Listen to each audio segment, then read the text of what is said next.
মৌসুমীর সংসারে সবাইকে জানাই স্বাগত। শুভ সকালের অনেক শুভেচ্ছা, অনেক ভালোবাসা। আশা করি আপনারা সবাই ভালো আছেন। পুরো ভিডিও দেখার অনুরোধ রইল সবার কাছেই। ভালো লাগলে একটা লাইক, কমেন্ট আর একটা শেয়ার করে দেবেন। এটা কিন্তু দেখছেন আপনারা বৃহস্পতিবারের ভিডিও। বৃহস্পতিবার ঋষির পড়া থাকে ইংলিশ স্যারের কাছে। সব পড়া এখনও শুরু হয়নি, কিন্তু ইংলিশ স্যার কিন্তু পড়ার ওরকম ব্যাপার নেই। যে কদিন পরীক্ষা ছিল এইটা পড়া সেই কদিন, তারপরে 9-এর ব্যাচ কিন্তু শুরু করে দিয়েছেন। তো ঋষি পড়তে গেছে, পড়া থেকে এসে গেছে, এদিকে আমি কাজ বাজ সেরে নিয়েছি। গতকালকেরই ডাল আর একটা ডিমই ছিল, ঝোল আর কিছু নেই। তো ওই দিয়ে ঋষিকে তাড়াতাড়ি খাইয়ে দিলাম আর আমি চা বিস্কুট খেলাম। এখন কিন্তু আমরা যাচ্ছি ঋষির স্কুলে, কারণ অনেকবারই শেয়ার করেছি যে ঋষির স্কুলে এখন প্রতিদিনই যেতে হবে। কারণ হচ্ছে ঋষির স্কুলে এখন রিহার্সাল চলছে নাটকের। তো আমি কিন্তু ওকে দিয়ে বাড়ি এসে স্নান করে রান্না খাওয়া কাজ অনেক কাজ সেরে ফেলেছি। টুকটাক বাসন মাজা, যেহেতু ক্যামেরা স্ট্যান্ড ওরকমভাবে নেই আর কে ধরে দেবে, তো ওগুলো আর ওরকমভাবে দেখাতে পারিনি। একটু ছাদে এসে বসেছি, চুলটা একটু শুকিয়ে নিচ্ছি আর একটু ভালো লাগছে, কিন্তু গায়ে একটু তাপটা লাগছে। এখন তারপরে একটু আলু ভাজা করব। ঋষিও আলু ভাজা ভালো খায়, আমারও একটু খেতে ইচ্ছা হলো, তাই একটু আলু কেটে নিলাম। তো একটু অল্প একটুই আলু ভাজা বানাবো। আর হ্যাঁ, এই যে শুনছেন মাছ দাদারা মাছ বিক্রি করছে রাস্তা দিয়ে, আমাদের একদম রাস্তার পাশেই ঘর। এটা আমি অনেক সময় বলি যে আমাদের রাস্তার পাশে ঘর বলে অনেক আওয়াজই আসবে, সেগুলোকে ইগনোর করে আমার কথাটাই প্লিজ শুনবেন। তো আমি আলুটা ভেজে নিয়েছি। আলু ভাজা ঋষি এইভাবে কিন্তু খেতে খুব ভালোবাসে, একদম মচমচা হয়। আর আমার মা অনেক আগে আমাদের বাড়ি আসতো, এখন আর আসে না, পারেও না।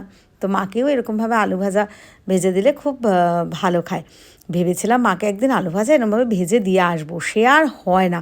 সময় থাকে তো পরিস্থিতি থাকে না, পরিস্থিতি থাকে তো সময় থাকে না, মানে নিয়েও যাবো সেরম করে, তা সেটা আর হয়ই না। আমি এখন সাজুগুজু করে নিচ্ছি একটুখানি, কারণ ঋষিকে আমি স্কুলে আনতে যাব। তো এখন একটু ফাঁকা বসেছিলাম, তাই ভাবলাম যে দুটো ফটোও তুলে নিই একটু সাজুগুজু করে। আমার সাজুগুজু মানে আর কি, একটু লিপস্টিক দিই আর মুখে তো এখন এমনি কোনো মেকআপ নেই, একটু ক্রিম দিই ব্যাস, আর চোখে হালকা কাজল, একটা টিপ, যদিও আজকে কালো টিপ পরেছি। এটা নিয়ে বেশ কয়েকটা ফটো তুলেছি আর একটা রিল করেছি, সেটা ফেসবুক আমার প্রোফাইল মৌসুমী বড়াল ঘোষে কিন্তু পোস্টও করে দিয়েছি। এখন ঋষিকে আমি আনতে যাচ্ছি, একেবারে বাড়ি নিয়ে আসবো ঋষিকে। তো এখন ঋষিদের স্কুল না কত সুন্দর সাজুগুজু করাচ্ছে ঋষিদের স্কুল। যেহেতু 3 তারিখ জন্মদিন, ঋষি বেশ রং করছে, দাদারা করছে, এটা বেশ দেখতে ভালো লাগছে। আমি ক্যামেরাটা ধরে যাওয়ার সময় এই দেখুন আমি দেখিয়ে নিলাম ঋষির আগের স্কুল সারদা শতদল, আর সাথে কিন্তু আপনাদের নীতিশার আগের স্কুল হরিপদ বিশ্বাস প্রতিবন্ধী বিদ্যালয়। তো এই যে এই দেখুন এখানটাও দেখাটা দেখতে পাই, এই দেখুন হরিপদ বিশ্বাস প্রতিবন্ধী বিদ্যালয়। আমাদের নবব্যারাকপুরের সৃষ্টিকর্তা হরিপদ বিশ্বাস, তো উনি এই স্কুল দুটো স্থাপিত করেছিলেন।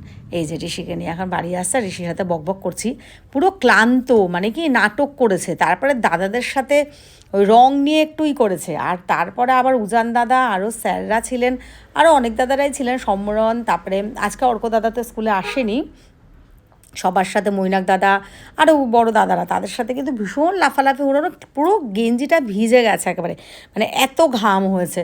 তো ওকে নিচে ফ্রেশ করে খাইয়ে দাইয়ে একটু বসিয়ে দিয়ে আসলাম যে তুমি কিছু একটা নিয়ে বসো, আঁকা বা কিছু। আর আমি কিন্তু একটু ছাদে এসেছি, আজকে সকালবেলা না জল দিতে পারি না, গতকালকে রাত্রিবেলা দিয়েছিলাম, বেশি তুলতে পারিনি বলে অল্প অল্প।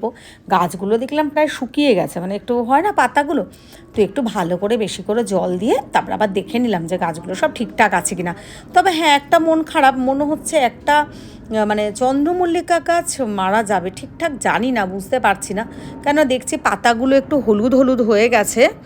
আসলে এটা হয়েছে কি, আমার মনে হয় ওই বর্ষার মানে বৃষ্টি হলো কদিন, জলটা তার মধ্যে রোদ্দুর পায়নি, হয়তো জলটা একটু আরও আমিও দিয়েছি, বুঝতে পারিনি, সেই জন্য মনে হয়। এমনি গাছগুলো কিন্তু সব মোটামুটি ঠিকই আছে। আর দেখুন এই গাছগুলোতে সব ফুল ফুটে গেছে, কি সুন্দর না, সত্যি কথা, সেই ছোট্ট ছোট্ট চারা গাছগুলো আপনাদের মনে আছে, সেই গাছগুলো আজকে কত বড় হয়ে ফুল ফুটেছে।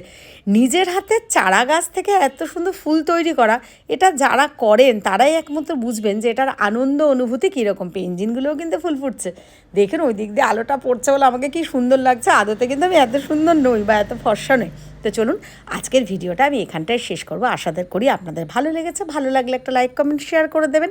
আর আমার ফেসবুক প্রোফাইল মৌসুমী বড় ঘোষ যারা ফলো করে পাশে আছেন তাদের সবাইকে অনেক ধন্যবাদ, অনেক ভালোবাসা। আর যারা আমার ইউটিউব চ্যানেল মৌসুমীর সংসার সাবস্ক্রাইব করে পাশে আছেন তাদেরকে অনেক ধন্যবাদ, অনেক ভালোবাসা। বড়দের প্রণাম, ছোটদের ভালোবাসা। চলুন শুভরাত্রি, টাটা। চোখ রাখুন পরের ভিডিওতে।